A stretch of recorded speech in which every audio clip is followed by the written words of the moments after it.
Over a third of women in northern Ghana are married off before their 18th birthday. I meet with Hasia, a young mother who got married when she was 15 years old.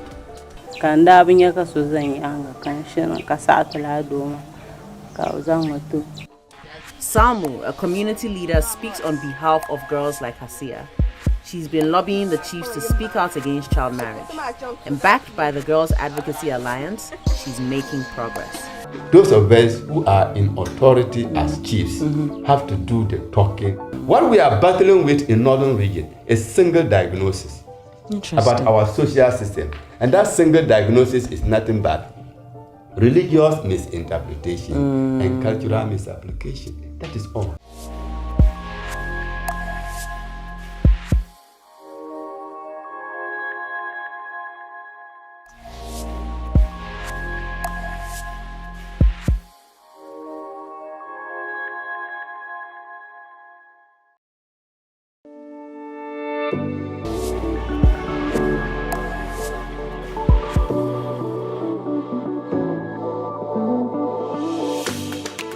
He told me he wants to meet me, that he wanted me to have sex with him.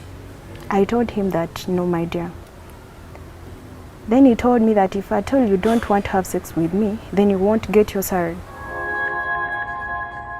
In November 2017, the Ministry of Public Service made the appointment of labor officers mandatory for all Ugandan districts. These labor officers inspect workplaces and protect workers' rights. We check on the working environment. How are they being treated? So in the process, women understand their rights. For example, they have a right to maternity leave. They have a right to equal pay like men. Before carrying out these as in inspections, which some women were being exploited sexually, but now they know where to run when that thing happens.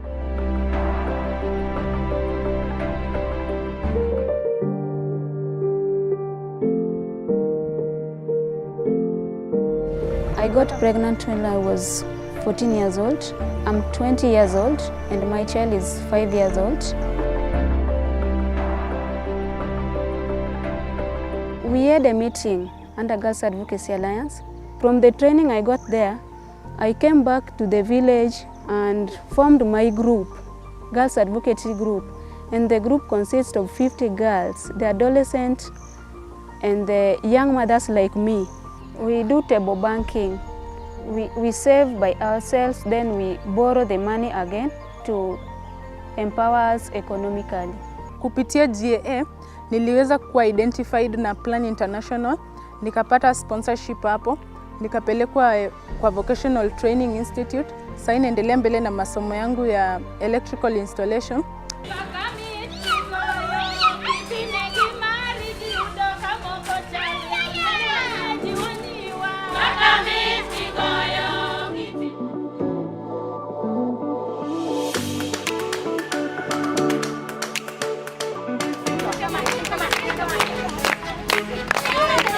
When you get pregnant, your parent has no choice than to ask for the father of the baby, of the unborn baby. And when the father of the unborn baby arrives, they automatically hand you over to that man as a wife. That leads to early marriage.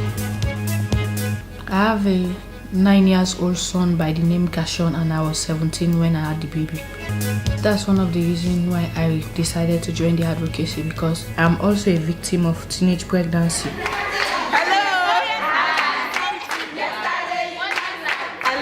That in terms of advocacy, teenage pregnancy, early marriage is at higher rates. My big dream in life is to achieve my university degree, because that is what people are looking up on me. They think I'll never get there. I believe in myself. I saw how much girls were suffering, teenage girls who were pregnant, teenage mothers. So I was like, if I have to do something, then I've got to do it. I have a voice, I have the power of my voice to speak, so then why not speak? My head is covered and not my brain. You should not be educated. you should be housewife, you should do house chores, you should get married and give back to a lot of kids. And I'm here to make that difference and to change the perspective of that. This SGBV thing. Sexual and gender-based violence. Schools, sexual and gender-based violence. At home, sexual and gender-based violence. Everywhere. Men just look at us and do anything they feel of doing to us because we are women, we don't have that. People never understood about this gender. But through the teaching of the GAA, all of those things, have been cooling down. Because telling you that your own child, even though you have right over your child, but your child also have a right.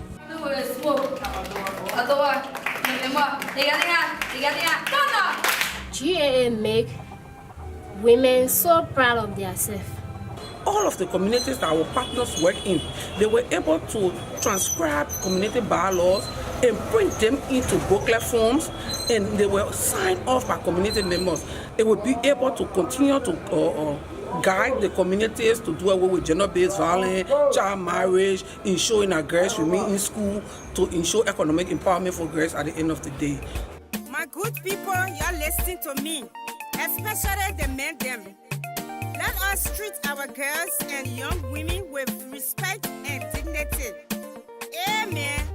Rape and violence against girls and women is not good for our society.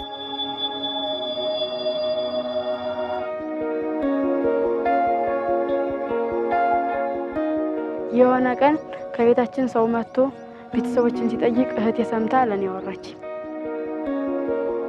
ወላጆቼ ለሰው ሊድሩኝ እንደነበረ ነገረች። አወቅኩና በጣም ተጨነቅኩ።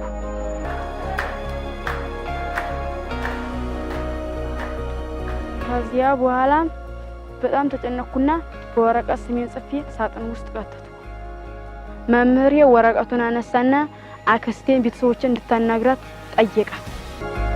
ፕላን ኢንተርናሽናል ጎጂ ልማዳዊ ድርጊትና የዕድሜ ጋብቻን መጥፎ እንደሆኑ አስተምሮኛል። አባቴ ዓላማዬን ስለደገፈልኝ በጣም ደስተኛ ነኝ።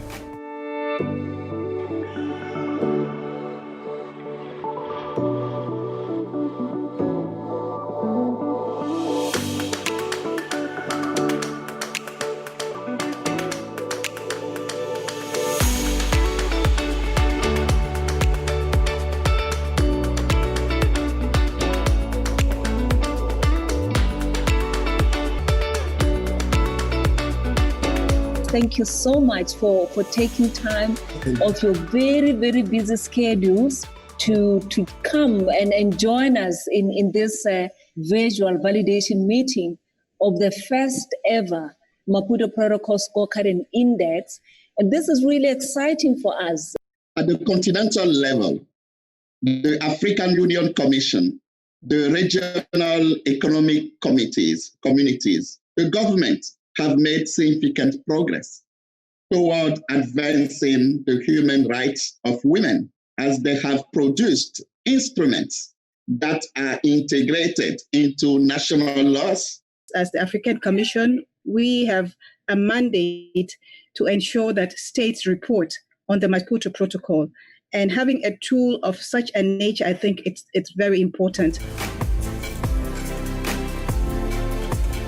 This report will therefore inform continental advocacy and drive a continental discourse on our COVID-19 response and how we can take progressive steps to address girls' issues. My department, Social Affairs, will utilize the report in its activities as well as its call to member states. And I commit myself and my department that we will work jointly with all of you to make sure that the recommendations of the report, it will be fully implemented and a more protective environment will be created for our girls. Girls are likely to drop out of school more than boys to look for jobs to sustain families. And this is where we see sexual exploitation of children happening, transactional sex going on, child labor happening. The government should encourage vocational training In Ghana currently, we are doing well with vocational training institutions, but I think that we also have to step up our game in providing skills for these young girls. Moving on, we would want poverty alleviation and economic support to extend to girls in a way that ensures that access to urgent life-saving provisions, services, healthcare, etc., sanitation are made available to them.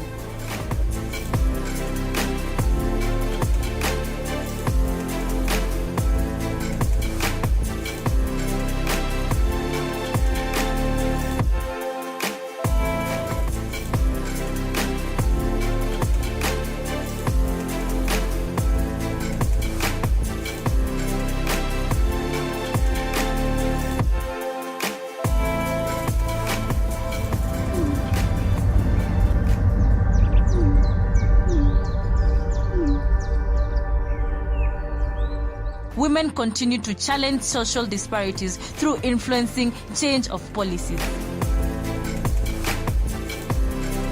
A world where the girl child is empowered to participate in economic activities that were formerly known to be only done by the boy child. I ran away from my village at the age of 12 as my relatives were forcing me into the childhood marriage in exchange for cows.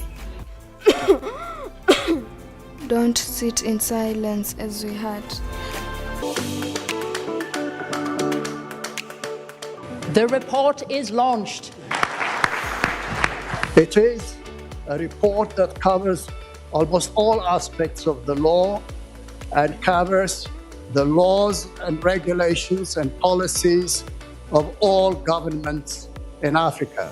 The only campaign that matters for us right now is to make sure that the girl child is equally seen, heard, and valued from birth, in her family, in school, in communities, in the workplace, everywhere.